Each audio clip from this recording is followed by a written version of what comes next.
there's a lot of bias within AI that is just there, and there's nothing you can do to get rid of it. You might be able to tweak it with some prompts and whatnot. But if it's like, we need to make sure that this isn't racist, impossible. The LLMs will have literally no idea how to do that, or will be precluded from even trying by the model makers.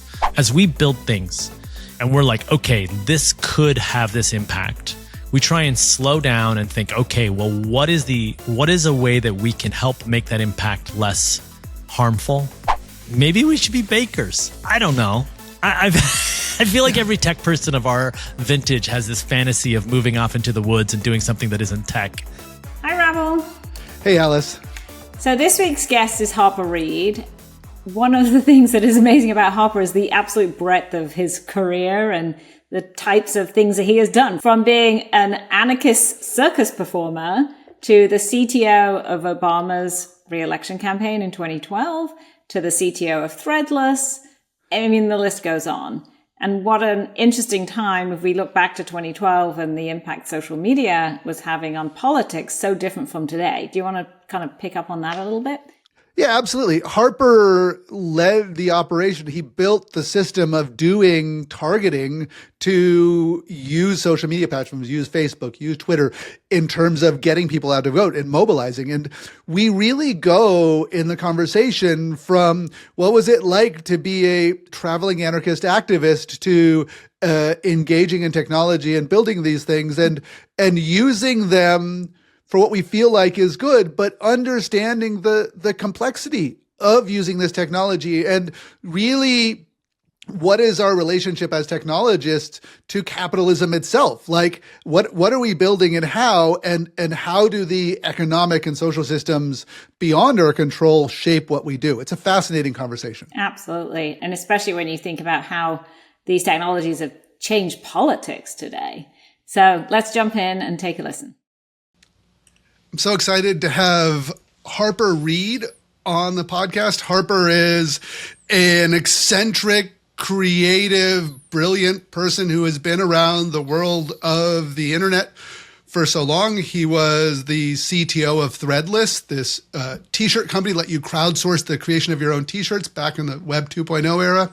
He was CTO of the Obama reelection campaign that created the idea of this sort of social media canon and a level of targeting of information that has come back to bite us. He's currently the CEO of 2389 Research, that is a group of technologists who are exploring the intersection of AI, human collaboration, the evolution of new technology.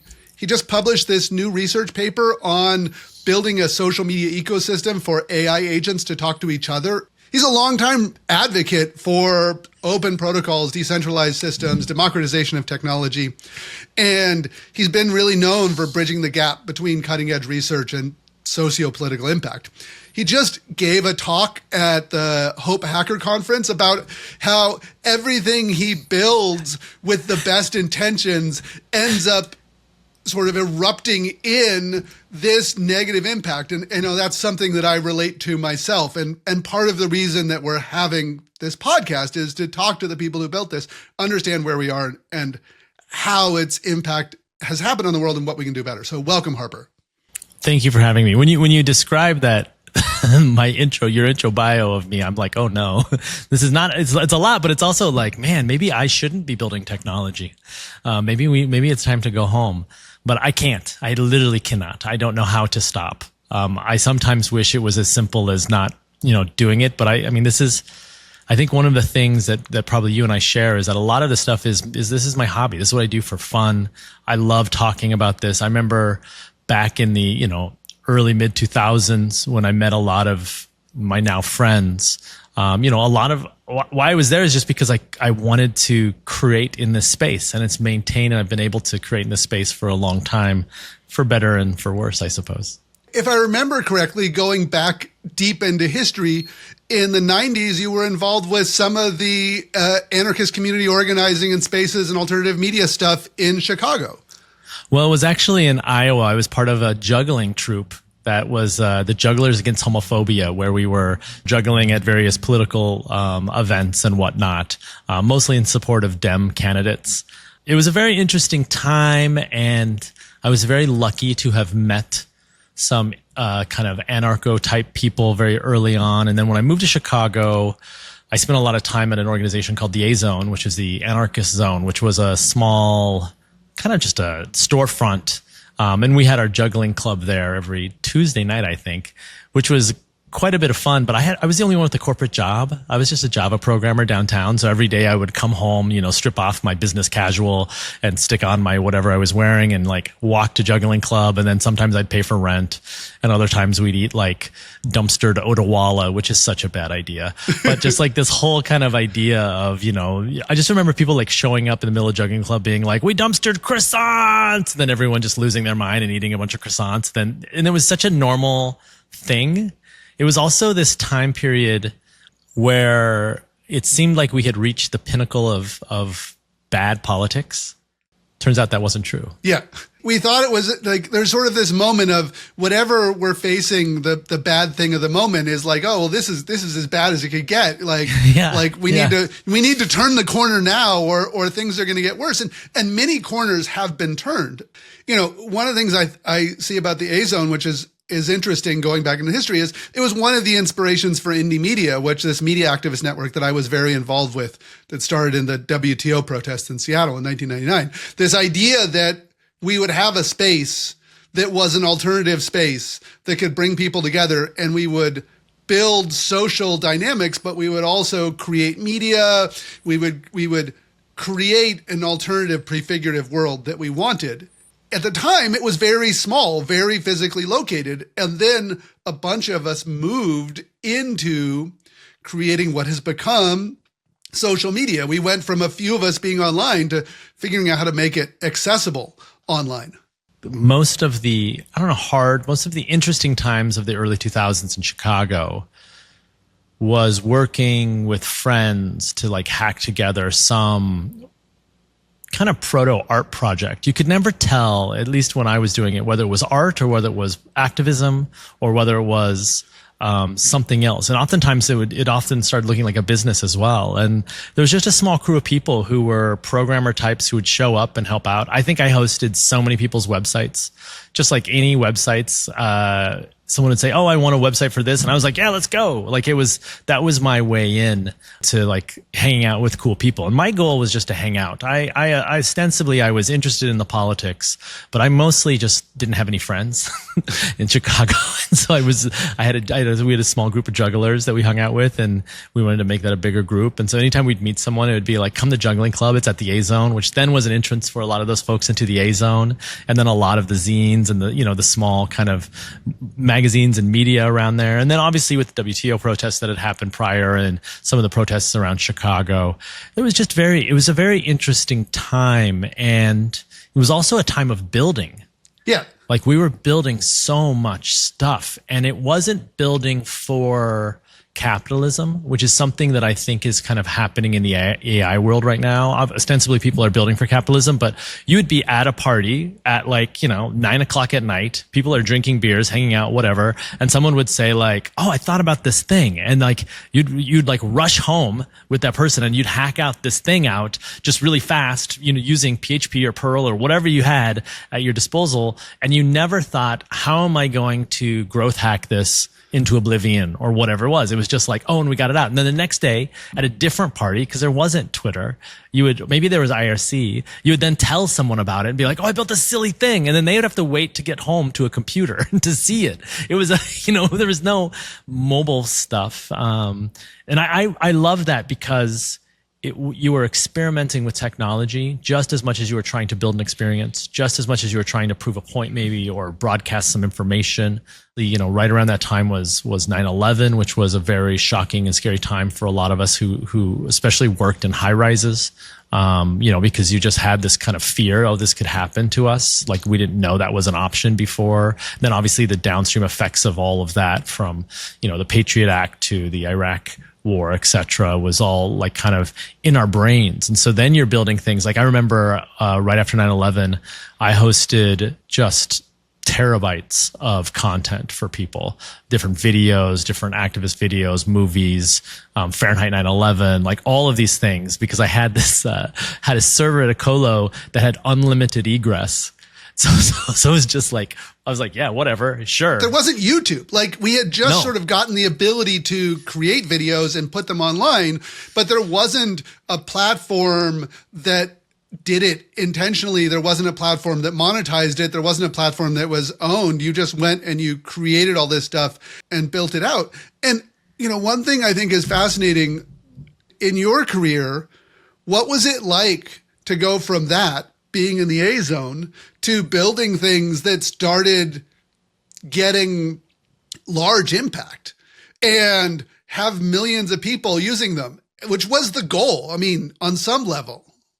It was interesting because around that same time, I also started an online community called Audrey Hacking, which was about hacking and opening up the 3Com Audrey, which was a desktop Palm Pilot. And this is like annuals of history. You know, this is like so long ago, like we need a time machine to figure out what was going on then. But it was just this little device you stick on your desk running QNX. And there's this guy named Sobug who had rooted it. And then I had a whole community on there that had not millions of users, but tens of thousands, if not 100,000 users that were participating in this community with forums and posts and different hacks. And I learned that I am pretty good at that, of facilitating those online communities. And that was very, very helpful, because what it kind of showed me was that it's okay to just build some weird shit that only you like. You know what I mean? Like, there's not a lot of people. Like, I was the type of person that I would go to a bar or whatever with my friends, and I'd be like, "Have you heard of the 3Com Audrey?" No one did. No one cared. You know, it was only me and then like the 4 people, and like that was it. You know, and I drove to the suburbs because 3Com was here because of Motorola, to like buy one from a guy. You know, it was like very funny time. But the thing is that was very early, and this was pre 9/11, and so I remember building this and having this. And then I was an honorary mention for the Pre-Ars Electronica, I think in 2002. These are all things that I didn't know existed. Like I just built this thing because I had this 3Com Audrey, and this guy Sobug had emailed me, and I was like, that's cool. Like that's neat that we can do that. I don't know what this means. And then all of a sudden it kind of opened my eyes to think, oh, this could mean something else. Like someone else in Europe noticed this and thought it was notable enough to give me, you know, this award. That was shocking, because it was like, oh shit, like other people are watching in this way that's like not bad, but I had not thought of. And then when we went to Threadless, when I moved to Threadless, it was just a job, like just a job. I was just an engineer. I moved to Threadless, and then suddenly everyone knew what you were doing, because this is like post.com bust, where suddenly every single person had Threadless shirts. Everyone in tech, anyone who wasn't working, knowledge workers, I should say. Most knowledge workers had heard of Threadless, especially if they didn't have dress codes. And so you would see Threadless outside. You would go to San Francisco. Everyone had Threadless. It was a really big kind of thing within the zeitgeist at that moment.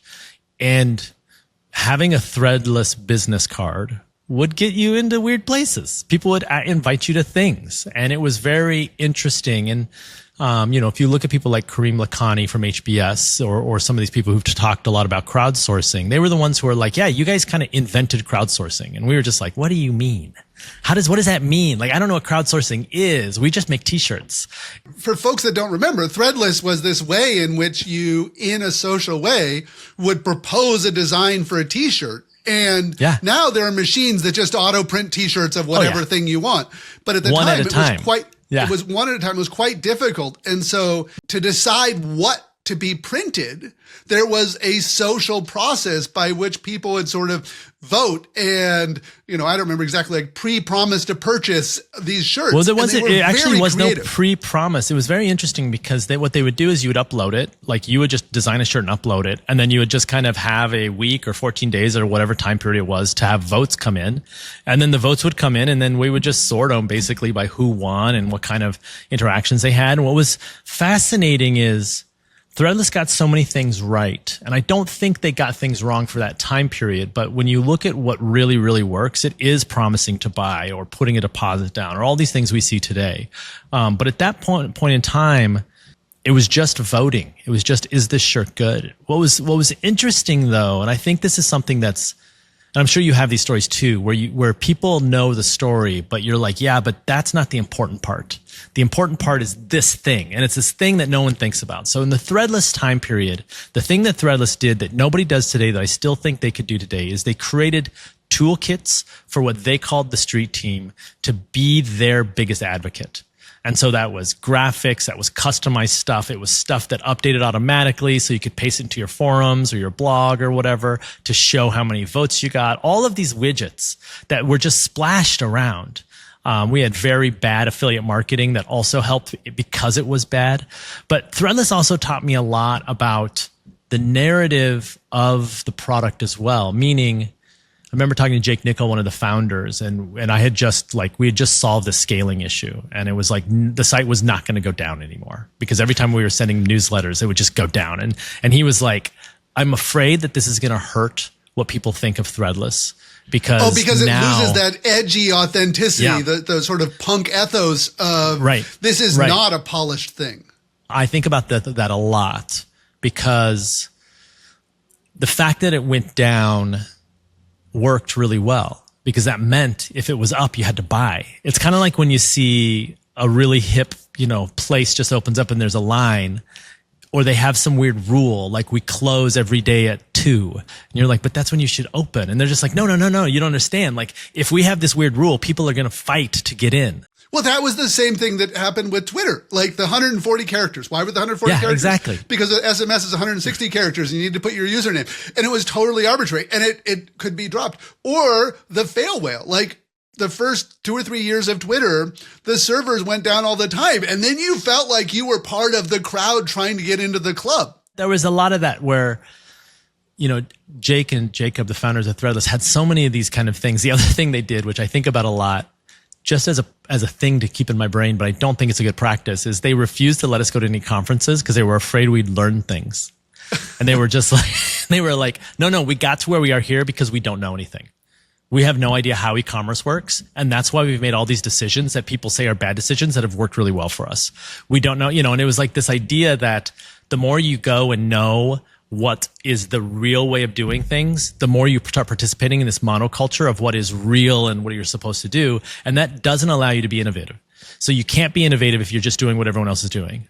It's almost like the opposite of the world of the accelerator and the Y Combinator that exists today, where it feels like there's this very regimented thing of steps you do. There's like these best practices. You just do all these things that, especially in the early Web 2.0 era, and there was just like a beginner's mindset of let's try all of these things and see what happens. We also had no idea what was going on, truly.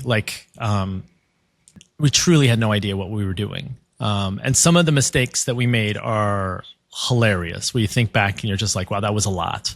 But some of them were like, turns out to be best practices in 2025. You know what I mean? And it's like, we didn't know one way or the other. At that time period, 2005, 2006, 2007, every decision we made had the same weight. Whereas now you'd be like, why would you ever do that? That's insane. And it's like, well, it was the same thing. Like for instance, or I don't know, there's so many examples, but it is funny to think about this time period. And I really do think now with a lot of the AI cogen stuff feels more like the early 2000s than many times before. And the reason is because people who are not tech people are able to do weird art. They're able to do weird businesses. They're able to do the thing that just strikes their fancy, which is what I really loved about the early 2000s. You weren't a web developer. You were, someone who took care of plants at a flower shop. And suddenly you could pick up the literally HTML for dummies. You could build a website and you could upload it with Dreamweaver or whatever. It didn't matter. And you could now you were a web developer. That's how people's careers started. Not everyone went to computer science school and did that whole thing. In fact, oftentimes, for me in the 90s, the computer science school had nothing to do with the internet. There was just no internet, because it wasn't covering those things yet. If anything, it was here's how to do C services. It's okay. Yeah, there was the academic sort of world of computer science. And those are the folks that ended up going to the big tech companies. They went to Google and things like that. And then there was this liberal arts world that was off on the other side that was creating stuff. And I see that parallel today when I see what it's like to build software with agentic programming, to use these LLMs to build stuff. It feels like that earlier era when like Ruby on Rails and Django and all these sort of frameworks were introduced. Like it was like, holy shit, it is now 100 times easier to build this than it was before. I don't need a team of 100 people and millions of venture capital. You know, a scrappy group of outsiders who are just really creative can build this stuff. And you know, there was a moment from that 2005 to 2010, 2004 period to a couple years ago where it kind of things got big, things got complicated. Yeah, it got hard, locked in, and it got too much. People made tons of money, but it stopped being that sort of creative. It stopped being fun. It stopped being, well, I shouldn't say it stopped being fun because we had a lot of fun during that time period as well. But I think it stopped being accessible for people who just wanted to see what it was like. They wanted to taste it. They wanted to feel it. They wanted to try out and see if that was a thing. It was too much startups, too much. I want to raise money, too much. Like a lot of people would denigrate these kind of folks and say they're entrepreneurs. But like I was an entrepreneur for many years before I became an entrepreneur. I don't have any issue with that. I think that's how you start, is you literally want to be an entrepreneur. So like, fuck it, do that. But it's like, and you have to be kind of delusional because it's not a sane way to organize your career. I always tell young people, I'm like, look, if I would have just got a job at one of these big companies and just played the game, I would have way more money, way more freedom, and probably wouldn't work as much. And I would be in a corporate world. I am unable to hold that role down at this moment because of just, I've tasted the freedom and autonomy of having your own company. And there's something about that where you're creating things with your friends that you like and adore. And every day you come into work and you don't know why today is going to be the best day. It could be because you discover some magical thing, but it also could be just because it's fucking hilarious. Like you're just in and like someone does something and you're like, that's really funny. You deleted prod. That like, it was very frantic for like, 40 minutes. And then afterwards you're like, wow, look what we did. We solved the problem or whatever it is. And it's always these things that you cannot have when everything is so structured. And I spent many years, if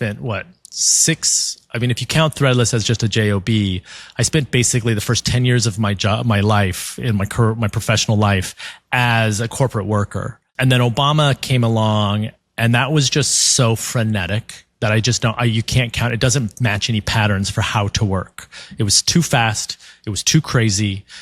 We had people who came from fast startups saying, how is this so fast? It was just a wild experience. And then from that point, 2013 on, I've just been kind of the startup land. In the 2017s, 2016s, it just got so operationalized or systematized. Something happened where it was like you put money in, you turn the crank, and a corporation comes out, and you do these things, and you use this, you use Rails or you use whatever, or use React, and the next thing you know, you have an app, and then you put the app out there, and then you do this growth hacking, and everything. And here's the SaaS and the onboarding and the retention stuff and the total lifetime value, and then you get sort of a sustainable business out of that. But I want to get back to a little bit about the Obama campaign because, I went and I visited you and I was like, oh, I'm going to go visit Harper. He's working on a thing. And then I go and there's like this giant skyscraper and multiple floors and you're spending hundreds of millions of dollars building a technology startup to try and figure out how to use, this is 2012, how to use the now emergent social media, how to use Twitter, how to use targeting, how to use the emergence of big data in this team with this urgent political need, which is keep the Obama operation going. In retrospect, Romney wasn't so bad compared to what we have now, but it felt really important. It felt really important, and I still think it was, but the size and scale was insane. It was just wild. And the things that we had access to and the things we could do were really intense. There was a couple rules that I really adored from that time period. One of the rules was you didn't have flexibility on the launch date. It was election day. You can't move that. That's the day. So if you somehow mess up your software and you don't hit the date, that's you're done. If you have a feature, you can't slip the launch date. You can't. But not only that, everyone knows. It's not like it's just some arbitrary date that someone has in their head and then they let it slip. It's like everyone in the world, Wikipedia has the date written down, right? Like every single person knows. And so then you have this really strange thing where someone would say, here's a really important feature. Like, we're going to do this really important feature. And you would set up the feature, and then you would do all the work, and then you would say, oh, it's going to take 6 weeks, and we only have 5 weeks left. Well, no more feature. And everyone knew this. And so in all the history of technology, no one has happily gotten rid of features. That's just not how it works, right? There's always feature creep, like all this stuff. They believe in it, they dream of it, and they fight for it. And it was just this thing of like, everyone was like, oh yeah, that's too much. We're not going to hit it in time. Let's just cut it. And everyone agreed and everyone knew. And that really helped. That was really, really helpful. The other thing was politics is serious. Like, we saw people throw chairs. Like, people are angry. People are fired up. Like, the scale again was nuts. Like, I remember we had a little bell that would ring every time we hit $1 million through contributions, and we had to turn it off because it was too many bells. You know what I mean? Like, it was like the speed of which things were happening, the scale. We sent like 3 or 4 million text messages in the final 48 hours via Twilio. Like, we sent millions of DMs via Twitter. Like, all of this stuff was so interesting, and it taught me a lot about teams, and it taught me a lot about how some people are really good at big team stuff and other people are not, and both of them are valuable and both of them are worth working with. And it taught me how to scale some of the hard stuff, which I thought it was just such a valuable experience. And also I look back at it and I'm just like, what does that even mean? Like, we worked 24 hours a day. Like, I also played so much Minecraft. That was my only way of chilling out, was like, I'd have Minecraft going, my email client here, emails are streaming, campfires down here, watching the team do stuff. And I'm just waiting for a fire. Like, I'm just waiting for an emergency. I'm just sitting there being like, okay, I'm like the buffer, the emergency buffer between the senior staff, etc., and like the team and all the other folks. And I'm just waiting, and I just would sit there and build pyramids out of mountains in Minecraft for hours and hours, because otherwise my brain was just going to explode. It was you needed some way to uncheck out in what was going on. I needed something. I needed some way. I typically read a lot, but I had to be on. I had to be looking. This is the type of company, organization where you feel guilty going to bed. I'm a big sleeper. I like sleep. I really think that's important for you. I did then as well. But you're just like, oh man, I got to go to bed. Like, I'm going to die if I don't go to bed. And you're like, fuck, I hope I don't miss something. It's that kind of place. Like, and we used a lot of cloud. AWS was still not as proven out as, a lot of people remember. We used 100% AWS. We had to migrate our entire infrastructure from the East Coast to the West Coast because of a hurricane 3 days before election day. Like, there was a lot of wild stuff that was there. I think the DevOps people had a pill addiction. I think that's how they got it done. But it was just like, everything was so frenetic and crazy. Like, I didn't know the definition of the word frenetic. I didn't. I read it, you have an idea, and then you walk in there and you're just like, holy shit, like, people are running. It also was just one big room, which didn't help the craziness. But yeah, it was a wild experience. It taught me so much about what I want to do, so much about what I don't want to do.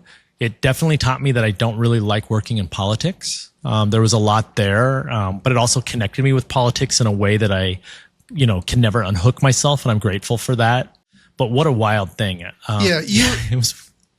One of the things that you guys developed was this idea of groups and communities. You had the My Barack Obama. You had this way in which you were attempting, you simultaneously had this massive targeted marketing campaign of direct messages and emails and websites and, A/B testing and things like that. And you had this bottom up community thing. Can you talk a little bit about that part of it, of trying to mobilize people?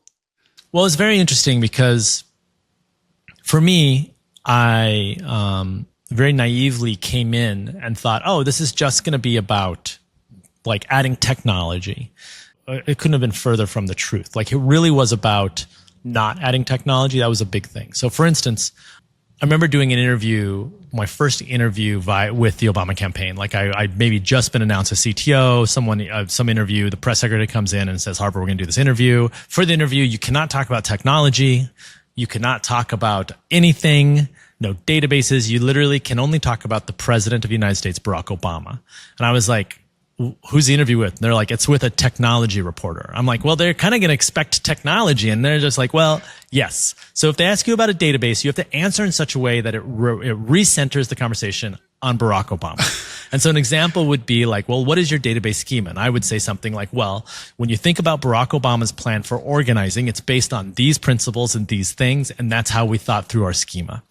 Things like that. At first I was like, this is such bullshit. And then I started to really think about it. And especially after we started building real stuff. And that is actually how it worked. And I say that in this kind of incredulous way, even hearing it now. What would happen is the field group, which was this incredible group of our field organizers, would design these experiences. They would say, okay, well, every block has a block leader. Then there's a collection of blocks that go to a field office. And they had this like archetype, this like program in their head that if we do it today, you could make like a dot file and look at the graph visualization of it, right? Like it'd be very simple. You'd be like, oh, here's a hub, like all this stuff. And they just had this. And so then what we did is we just built the software that allowed people to visualize it. So you would log in and you would literally see your block and all the people on your block that are with you. Because there's a lot of that. Like you want to see that you're part of a movement. You don't want to see that you're just alone trying to help out this like candidate or person or whatever. You want to be like, yeah, I'm in. Like this is, me and Rabble are together. We're on the same block. I don't even know who Rabble is, but we're here together. And then you have events. I'm not alone. There's other people out there. They're knocking on doors and they're sending out flyers and they're standing on street corners and they're talking to neighbors. In tech, we talk about this as like the empty room, right? You never want to release something and have this empty room. Well, this was very interesting because we were worried about that, but they were like, no, don't worry. Like there's a billion people out there that are in this room with us.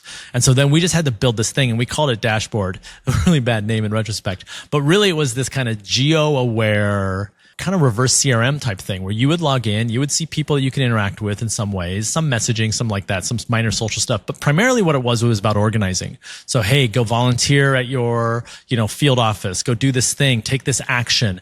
And then we would basically get them to the field office, get them to donate, but we try to pass them off. We didn't want them to interact with technology. Technology was not the plan because when you went to the field office, they would like pick up this thing. Have you ever seen one of these things before? This is like old school technology. Ready? Paper. They'd pick up paper and then they would have like things on it for you to do, go knock on doors, whatever it might be. But it's this thing that really blew my mind because I thought the job was to go in there and modernize some processes that I thought were anachronistic. But it turned out that those anachronistic processes, those things, whatever it might be, were the reason why the organizing worked. Knocking on a door, direct mail, things like that. Those are the reasons why we were successful, is because it allowed for the organizers to do that. Now, where we used targeting was really interesting as well, because I remember very early, 2011, somewhere 2011, they did all these tests. The tests were very similar. They would take like an old person, send them to a young person store. They take a young person, send them to an old person store. This is all done with like knowing who the volunteer is, knowing who their target is.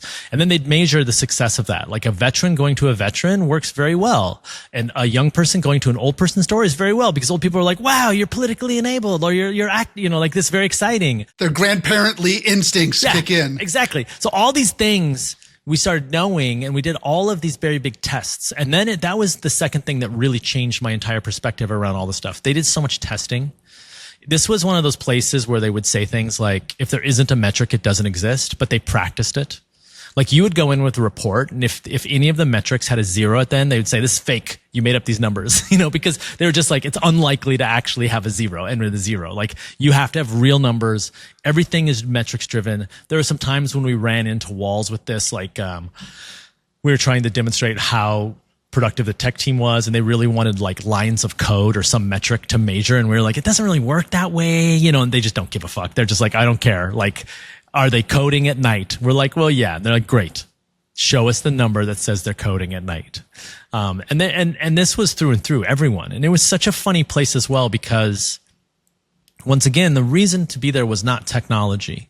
I love technology. That's why I'm here. So there was a lot of translation that I had to do to understand that my job was not to add tech to everywhere, but to make sure that the processes that we had were going to be faster and more effective and ultimately get us more votes. An example of this that will forever just stay in my head. It's so funny.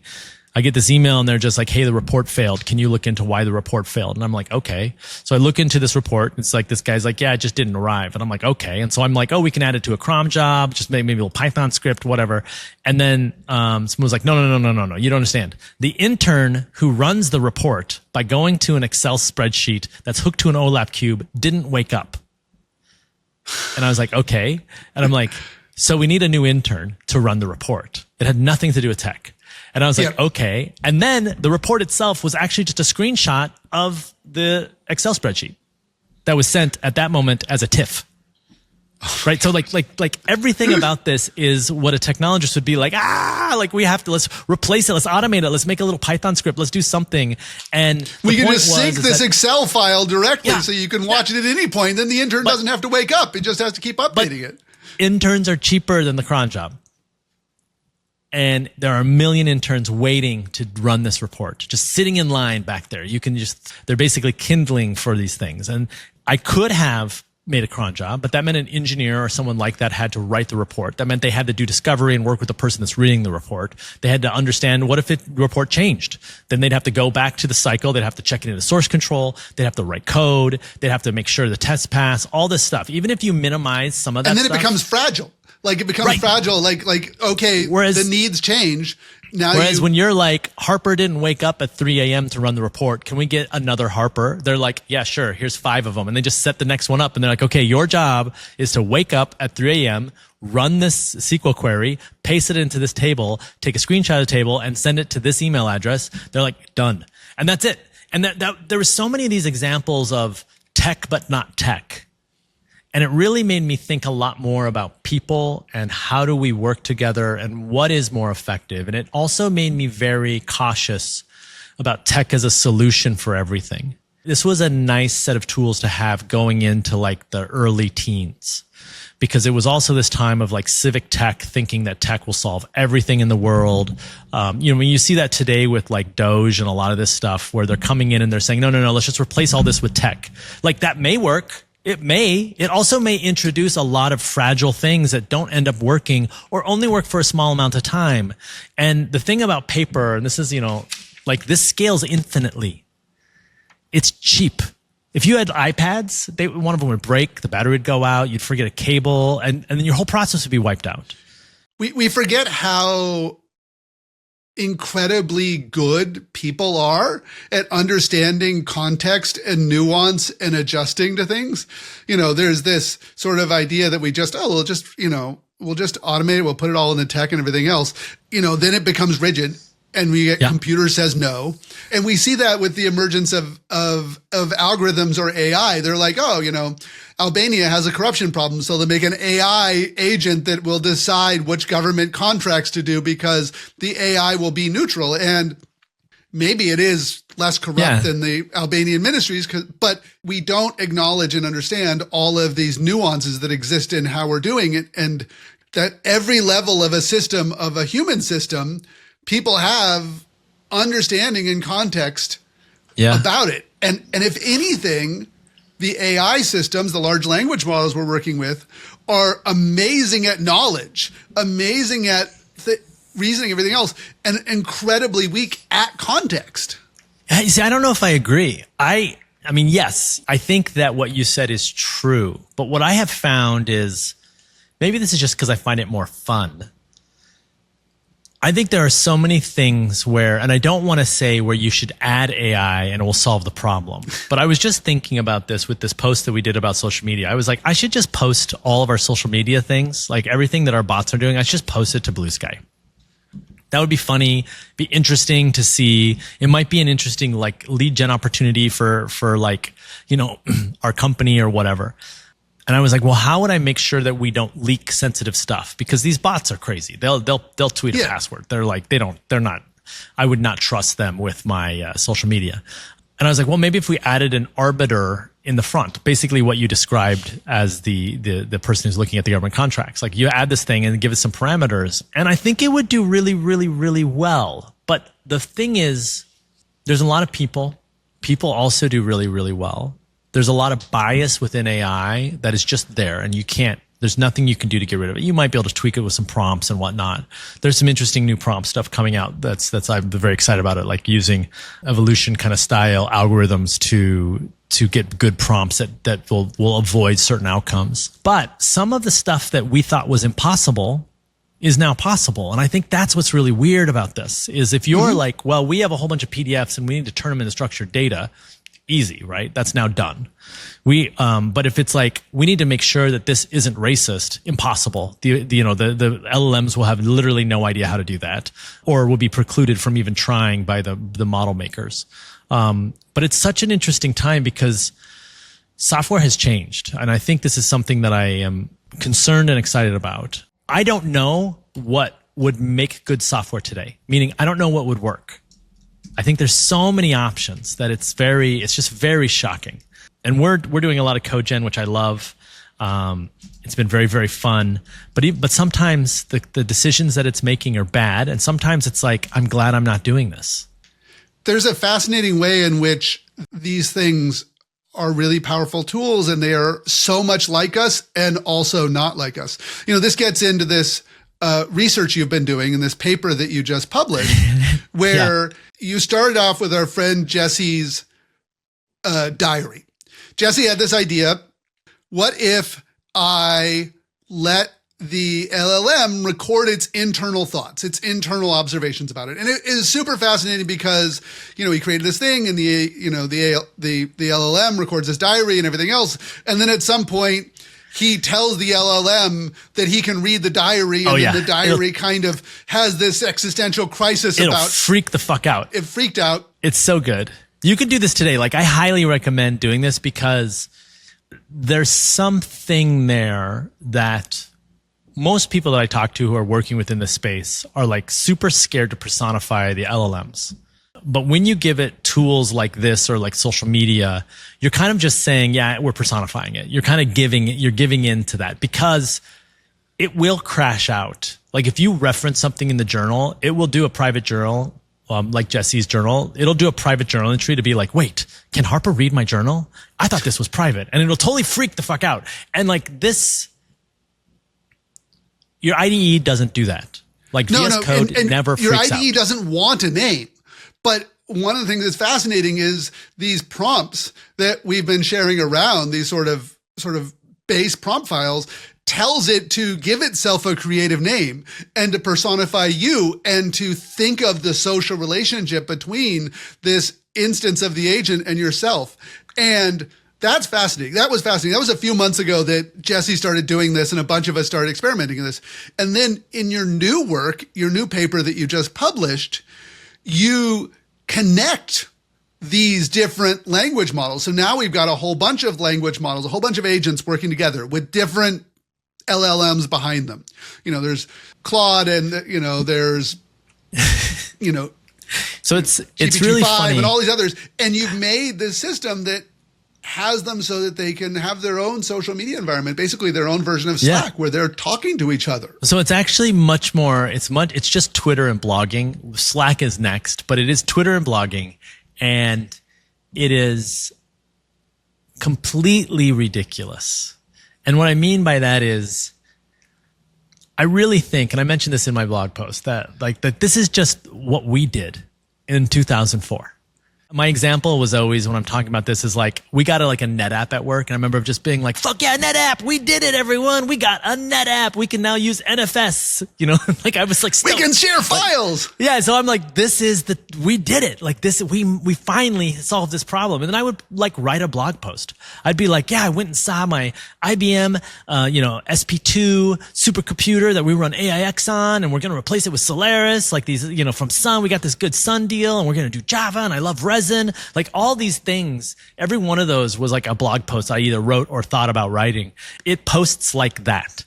It posts like the excited young engineer who's doing work, who is just like, fuck yeah, Harper asked us. And all the other thing is we all have handles. So we've given the AIs handles that they call us. So I am Dr. Biz. And they're all like, Dr. Biz is really excited about this Rust project that we're doing. Like, you know, just like, yeah, I am. Thank you for posting that. Or if it does something wrong and you call it out, it'll just be like, man, I really disappointed Dr. Biz. This is horrible. Which is also funny because then you're like, oh, I feel bad. But like, you still need to like do the work. Like I need to tell you to do the work. Like the test did not pass. You did bad work. And they'll just be like, this is horrible. I really disappointed Dr. Biz. And then I'm like, why am I thinking about this? But the other thing, we have this on a screen. There's a screen right over here that is just showing all the posts all the time. And you just see a new one. And the side effect, this is before we started doing the performance stuff, but the side effect was I was in Japan on a family trip and had my Slack, and all the social media is posted to Slack. What I noticed was I knew what the team was doing outside of the team's ego. Meaning, like, it wasn't Clint, my coworker, posting to me, hey, this is my update. It was his agent posting to me, this is what we did. And I got to see these things in this kind of abstracted, weird way that didn't necessarily make sense, but was hyper effective. And then we took that and we would then summarize the day's work. And then that was our agent stand. So instead of us being like, what did you do yesterday? Our agents do it for us. And they're just like, yeah, this is what we did yesterday. And it's like actual real work instead of me having recency bias of what I thought I did yesterday. And I have discovered so many side projects that various people on the team are doing, myself are doing, that are like, just like, I don't mean this like unwork related stuff, just like extra work that you do in the process of doing work that we don't necessarily think about or account for. It's just, oh, I had to do this utility to do this thing. And now the agent's like, oh yeah, I spent 4 hours yesterday building this, Rust tool that would parse this thing or what have you. And this is very interesting because I've never had this insight into my teams. I've never had this insight to my coworkers or the projects we're doing. It's always been through the lens of a human, which I think is probably less good at defining this stuff. And this has been really interesting. And then that started to make us think, wait a minute. And even with the Jesse's journal, we were like, wait a minute, I think they're performing better with these tools. And that's when, our coworker Sugi was like, okay, I'll look into it. And then he found some really surprising results. So what were those results? Like, so you said, okay, we're going to all start doing these things. And I started doing this too. And initially it was like, oh my God, these tools are so powerful. I can be a really productive developer. I don't have to worry about syntax. Yep. I can write in pseudocode. I can be a manager. I can build all this stuff. And then the process of trying to make different applications and different developers all work together and collaborate became really, really hard.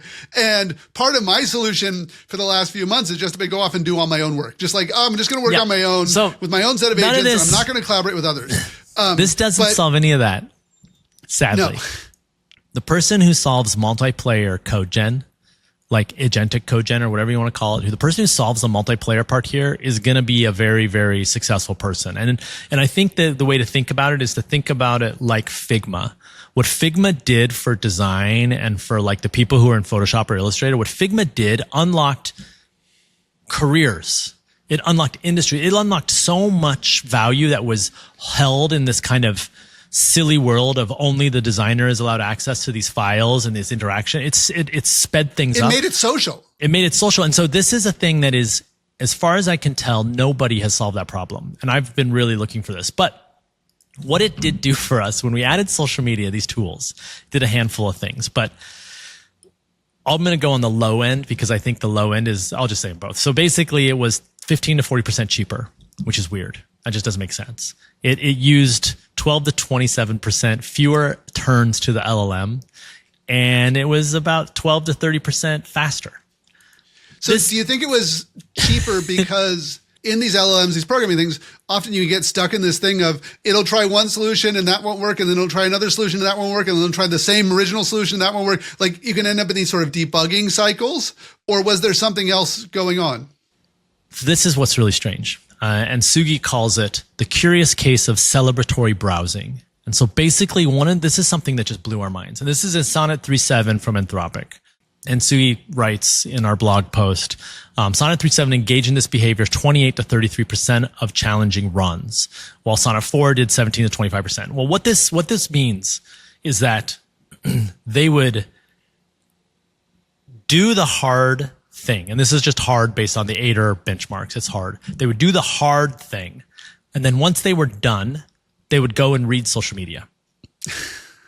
That's it. They're replicating our own thing. They're replicating your own, going like, oh my God, I need to go play Minecraft because I'm overwhelmed by all the projects related to the Obama election campaign. And so the thing is they didn't use the tools while solving the problem. They didn't use the tools to look up a solution. They didn't read the blog to like figure out who'd solved this before, even though some of that information was in the blogs that they could read. I would have guessed that they would have read the blogs, found a solution, been faster. It just turns out, for whatever reason, having the tool as an option was faster. And then they did this thing that was celebratory reading, where they were just like, man, that was tough. I'm going to go read Twitter. And I loved it because it's such a funny thing that I have done, right? You're like, fuck, that was really stressful. I'm going to go walk around and like look at TikTok or something. Like I'm just going to zone out for a minute. And it looked like they were doing this. And that is very confusing because I don't know why. It's very weird. And my theory is, and I go into this a little bit on my blog, but my theory is we just have so much content from the internet from the time period of like 2000 to now, which is why like waterfall works so good with the agents, why a lot of kind of the ways that we worked in the early 2000s seem to be really effective for interacting with these agents. The social media thing, I think that people just blog about all sorts of stupid shit. They especially did then. I know I did. Like my blogs are hilarious from 2004, 2005, 2001. Don't read them. They're horrible. But we blogged about everything. There are blogs about blogging.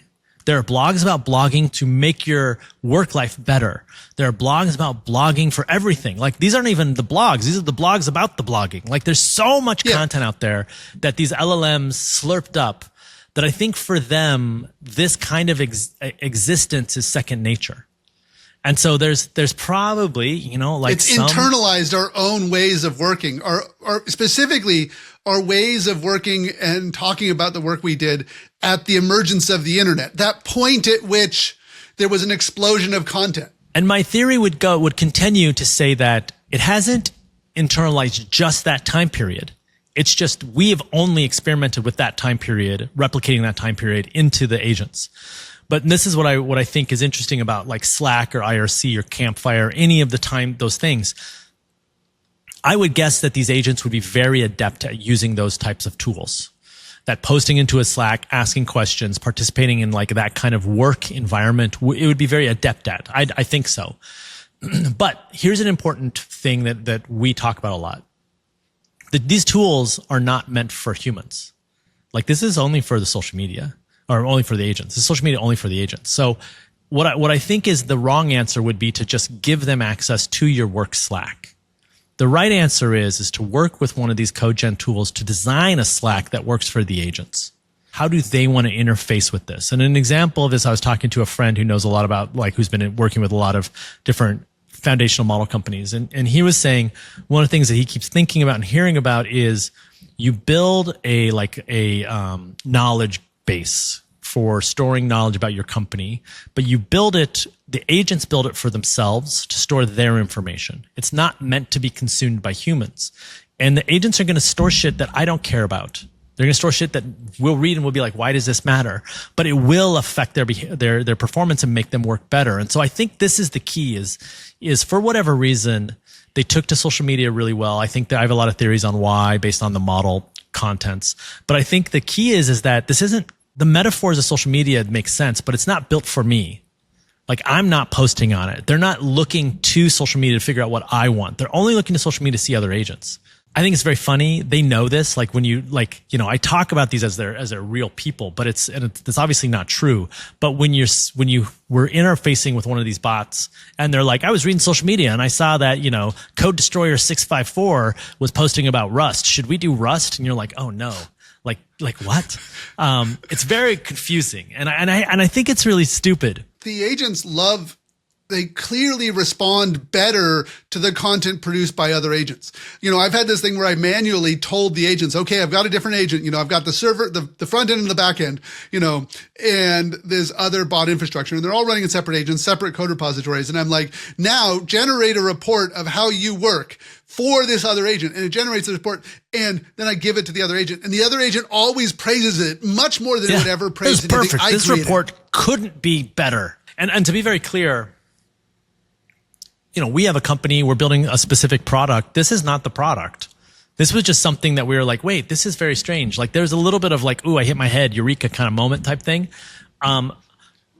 We love it. It is absolutely hilarious every day. You learn a lot about the team. You learn about a lot about what people are working on. When Sugi first started looking into performance, one of the things he asked is he's like, well, what if it makes a performance worse? What will we do?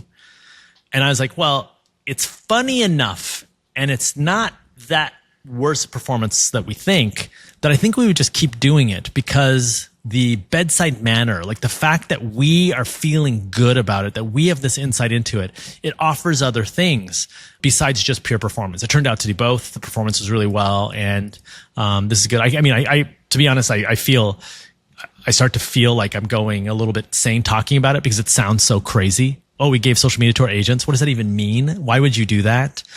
But we did it. And here we are. I mean, there's sort of this thing of, there's this idea of social media and AI agents, everything else. There's one idea, which is just like, this is the Sora, Mark Zuckerberg vision, the Zoom of just, I'll just have those agents go over things. No humans involved, and just the AI agents and everything else. And then there's AI agents creating social media for each other, which is what this is. They're quite different.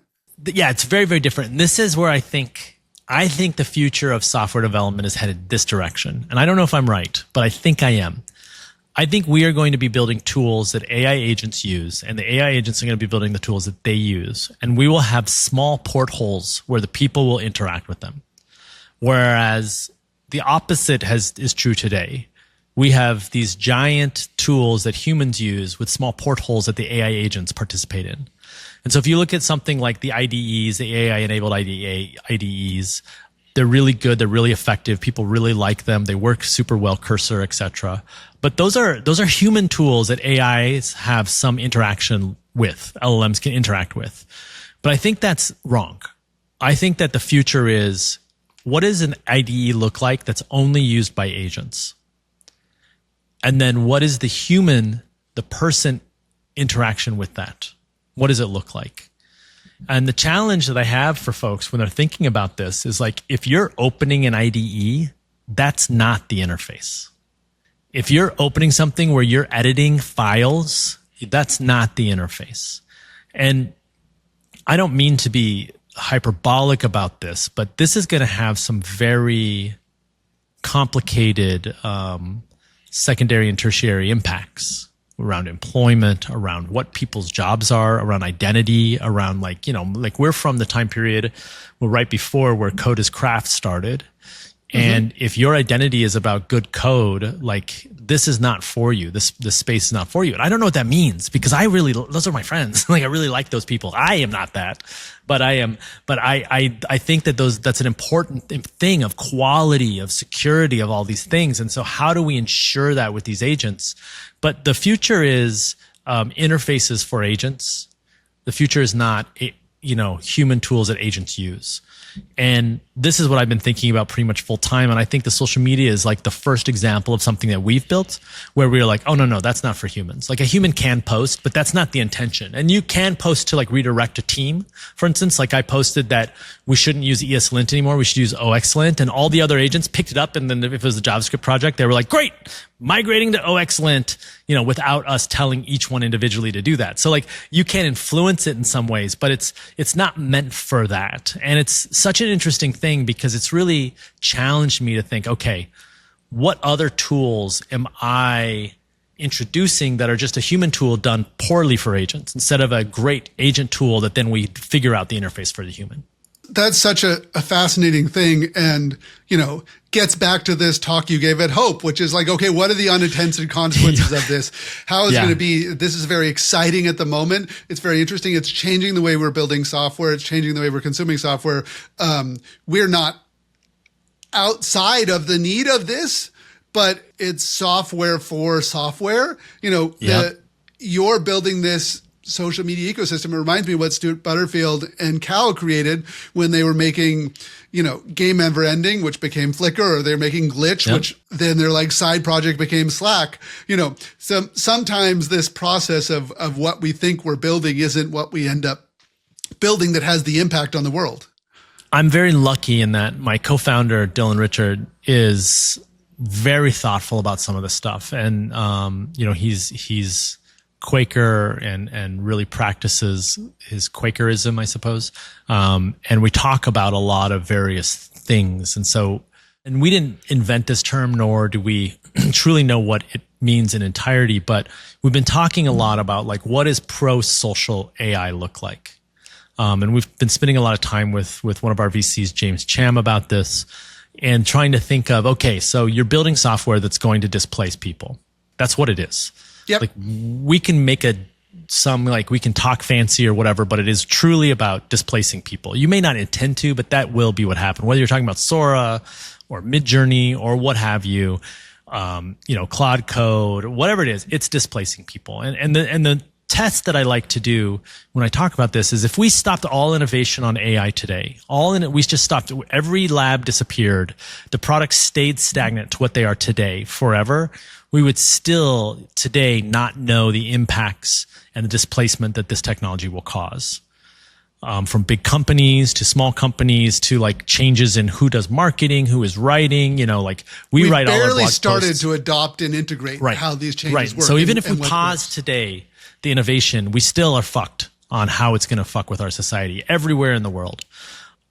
So I think it's really, really important and probably equally as hard to think through how this is going to impact us. But the first step, and I always say this, the first step is just to try, right?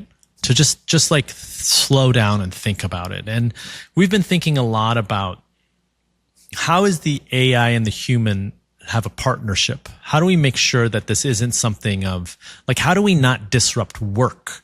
Like, how does labor fit into this? What happens? And I don't know the answer. I always feel like when I start talking or thinking about this, that there's so many people who've come before, who've done really great work around this stuff, that they're better than me. And so we spent a lot of time trying to think and read about this, think about like, what is the humanist approach to solving these problems? And I don't know. I'm not saying I have an answer, but I'm just saying that as we build things and we're like, okay, this could have this impact, we try and slow down and think, okay, well, what is a way that we can help make that impact less harmful? What is a way we can make that impact more pro-person or pro-people or pro-community? And in some of the cases, I think we're just fucked. Like, I think cogen is going to destroy the tech industry as we know it. And I don't think we've seen the ends of it. And I don't know an answer, but I do know something that I think is correct. I don't think it's going to hurt the junior engineers, the people who are just graduating. I think they're going to turn into factory workers, but I do think it's going to hurt the senior people, not the senior, but the like middle senior people who are still trying to get footholds in their career because they're going to be expensive and they're going to have a hard time learning new tools just because we're old. But I do think there's going to be a whole industry of people who, when they think about participating in technology, they're just hitting a button that says continue. They're just monitoring the assembly line to make sure that parts aren't shooting out of the vent over there. They're not going to be building craft like we built in our careers. And that makes me sad. But also, like, maybe we should be bakers. I don't know. I feel like every tech person of our vintage has this fantasy of moving off into the woods and doing something that isn't tech. Maybe now's a chance for some people. Like maybe if you're thinking about doing that, now is a good time to do that. Not because you're not going to have a job, just because like, I just don't think there's going to be as many jobs. Like, I just think it's not a real thing. When I left Odeo, after Twitter launched, I went off to this property I had in Northern California and we built a cabin off the grid out of recycled paper called Papercrete. And I was like, that was my moment of like, I had this very shitty satellite internet connection. I'm like, I'm going to go off and do this thing. I'm going to do everything else and whatnot. That was great. But I came back. But we need to figure out how to design these systems so that they continue to prioritize humans so that we don't have the economic and political and technological systems that alienate us, that get us the digital equivalent of the Industrial Revolution factory worker that simply churns through people and doesn't care about the humanity of them. The issue that I think is there is that it is not I don't think the gripe is with technology. I think the gripe is with capitalism. And in this case, the technology is just helping capitalism go a little bit faster in this specific space. You know, and you and I, as people who founded startups and participate in venture capital, like, you know, we are guilty of participating and furthering that. This is uncomfortable. Like, that's an uncomfortable space for me. And I don't know the answer. Nor do I know if I want to find an answer sometimes. Every once in a while, I'm like, maybe I need to find that answer. And because like, you can't participate in venture capital and be anti-capitalist. That's just not how it works. Like, we do, but it's totally contradictory. Yeah. You have these ideas and you're just like, exactly. It's totally contradictory. And you kind of feel silly about it, right? Because you're just like, yeah, I really don't believe in all of these things. And at the same time, I have to totally believe in all of these things. And there's this thing that, like, you know, when you're hiring and firing people and you're thinking about burn and all these things, this is capitalism. And so I think the gripe is with capitalism. So the question is then, if you're building within capitalism, how do you not participate in such a way where it is wholly destructive? And I think about a lot about like logging. Like, there are people who are participating in logging that is not destroying forests, that they're thinking about they need to be loggers for the next 150 years. And if they just strip log everything and they destroy the woods, they won't be a logger in 150 years. And I think that's like kind of how I think about this. It's like, we don't want to be so short-sighted that we ruin the world that we're getting born into. We want to make sure that world exists for us. And that doesn't mean abandon capitalism, although sometimes I feel like that's the answer. It does mean, though, that we have to be very thoughtful and careful, and we can't strip mine. But we can't even abandon capitalism if we don't construct a viable alternative of something else that is better and will work. You know, I had Rudy on here, who is the creator of Black Sky, who has done lots of mutual aid work and lots of community financing stuff. Black Sky is so cool, by the way. That is like one of the coolest projects. And what he's talking about is like building an economy and a world and a future based on mutual aid. And we are talking about this idea of building this within this, you know, we exist within the system. You know, you and I and a bunch of the people on the podcast, we're all critical agents within this complicated capitalist system, and come at it with ideas and hopes and political ideology of a different world. But we don't get from here to there without figuring out how to build it and how using the systems we have that hopefully incubate more things like Black Sky, incubate these sort of spaces which viable alternatives can come to be. But this is what it's exciting about right now, right? And I don't know how Rudy does their development, but I think because of the democratization of access to literal teams of coders via Cloud Code or Codex or Replit or whatever, pick your tool, more people can build tech experiences that were only accessible to, like, you know, venture-backed white male founders in the Bay. Who dropped out of Ivy League schools. Right. Who dropped out of Ivy League schools and only went to Stanford. But it gives us this access to the tools that we have had throughout our careers to people all over the world. And this is not a United States only situation. Like, the models coming out of China are absolutely incredible. The adoption of those models by countries that you're just like, oh, that's really interesting. You have a lot of GPUs for a tiny country. It's very interesting. And so I think this could mean that the future is very interesting. Like, you have more builders like Rudy, who has a very specific picture of the future that they are building, and they're putting their money where their mouth is by building technology that's accessible to communities that are not normally addressed, that are not normally respected, and they're not normally given like what amounts to almost the best experience there is. Like, what Black Sky has become is incredible compared to some of the other more mainstream solutions. And so I think that's so fascinating. I'm very excited about App Proto in general, by the way. I think it's such an interesting thing. And I think what's interesting about it is nobody talks about how it's just like a personal public key value store. Yep. Like you can just put whatever you want in there. Like that's fascinating. And people will build all sorts of crazy things. I mean, there's this element of like, oh, well, we have this protocol future and it's permissionless and you build stuff. Like App Proto is in, and ActivityPub and Nostr and Farcaster, a bunch of the other ones too. But there's this future in which if social media democratized the ability for people to have a voice and for it to go viral and like be able to flock together, the emergent language models, the emergent protocols, the agentic program, everything else now lets you not just have a voice that emerges that way without needing that permission. You can build the things and we can build alternative sets of technology and infrastructure in a way that is accessible and previously was only accessible to a very sort of small, limited, weird elite. The Burning Man crew. Yeah. It was like only accessible to people who went to Burning Man. And now you're like, well, what if you didn't want to go to Burning Man? What if you want to go somewhere else? They're like, oh yeah, now you can do that. It's such a fascinating thing. I'm so happy about this because, I mean, just in Chicago, we have this friend that comes over to our office named Mint, and Mint's just building small startups. I mean, he is not a programmer. I was talking to my brother, also not a programmer, and my brother's just like, I'm going to build this app, and then describes a complex app. What's interesting is before, I'd always try and get him in technology. We both have the same genesis like point of technology. He just chose a different route than I did. So he has the same foundations as I do. And I'm always like, Dylan, you should program. And my brother's just like, no. Now he's like, Harper, I built a video game. And I'm like, what? Like it's like such a different time where you can, if you are so compelled, participate. And what I think is the most exciting is you can participate and you can build things that are, or I guess how we talk about internally is you can choose to interrogate the systems of power that you're building within. And if you don't like them, you can choose to exclude them.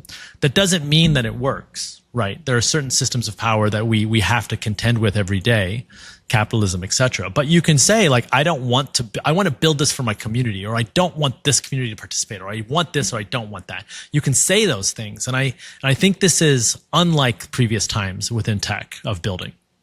That is why, for me, it's so exciting. For me, it feels like the cusp of another democratizing revolution, another way in which, just like with the emergence of social media, people bemoan it, but we all have a voice now. And we have a moment in which we are now reclaiming the platforms. When the Web 2.0 stuff happened, we had this idea that we shouldn't hand over the platforms to outside corporations, that we should own it. We should build it on open source. And the tech did not work. And we didn't figure out the financing systems, and we didn't figure out the organizational systems. And we ended up with Meta and TikTok and Twitter and a few other people who owned it all. We have the ability to build much more easily now. And we have the ability to not just build voices for ourselves, but build new technologies that solve needs that aren't going to be solved in the way other people. And that's incredibly exciting. Every day, like I've been very excited about this because, and I have kind of a standing idea, which is I always try and have very nice office spaces that have extra space. And so every time I meet someone who's trying to just build a thing, I'm always like, swing by. There are so many people trying to build stuff right now, but more importantly, they're getting really, really, really far. Whereas before, the steps to do it was like, well, you need to find someone who is a coder, or you need to learn your coding yourself. Here's some ways to do that. I'll help you. I'll sit with you. But like, it's a lot of work and you're going to have to do a lot of work. Now it's like I was just talking to a friend of mine who's a very good programmer, and they're like, I'm doing Rust now. I don't know how to do Rust. I have no idea what it's doing, but it's working pretty well. Seems like the product is working. Seems like the tests are passing. Seems like everything is doing what it should do. The LLMs are telling me it's right. And it's like, would this work at, some big place that has a really strong software development lifecycle rules? No. Does it work for this one person who's trying to solve this one problem that is doing very well and is moving faster than they could ever move before? Yes, absolutely. And how much should they totally pay? It's like $20 a month for 4 months. It's pretty cool. It's wild. I do sound like listening to myself. I'm like, man, I am a true believer. I need to go into the desert or something, slow down some of my brain thoughts here and try and figure out where could this go wrong? Because, that was the thing about the Hope Talk, is it gave me an opportunity to go through and think, okay, maybe I'm not a good judge of tech. Like we build all this really cool stuff. It gets a lot of pop. Everyone's like, wow, you changed the world. And then you're like, ooh. Yeah, I don't know either, but we keep trying. And I'm incredibly grateful for all the work you've done, including the things that have gone poorly, and for coming on and sitting down and having a conversation about this. And we'll include notes to the paper and the examples of your apps and the social media ecosystem that you built for AI agents to talk to each other. The agents named it, by the way, botboard.biz. That's what they named it. It's so funny. They were like, let's call it botboard. And I searched botboard. The first one was .biz. And they were like, yeah, great, buy it. Awesome. Thank you so much. It's been a pleasure to have you on. Hopefully folks have enjoyed the conversation. Thank you, Rebel. Thanks again to Harper Reed for coming on Revolution.Social. Our intro and outro music is a remix of the Italian anti-fascist folk song Bella Ciao, courtesy of White Records. This episode was edited and produced by Eric Johnson from lightningpod.fm. Our executive producer is me, Alice Chan, from Flock Marketing. To learn more about the Social Media Bill of Rights and sign up for our email newsletter, visit Revolution.Social. And for more interviews like this one, follow Revolution.Social on Apple Podcasts, Spotify, YouTube, Nostos, Fountain.fm, or wherever you get your podcasts. And to paraphrase the Zapatista subcomandante Marcos, we need a social media revolution to make revolution possible. We'll be back next week. See you then.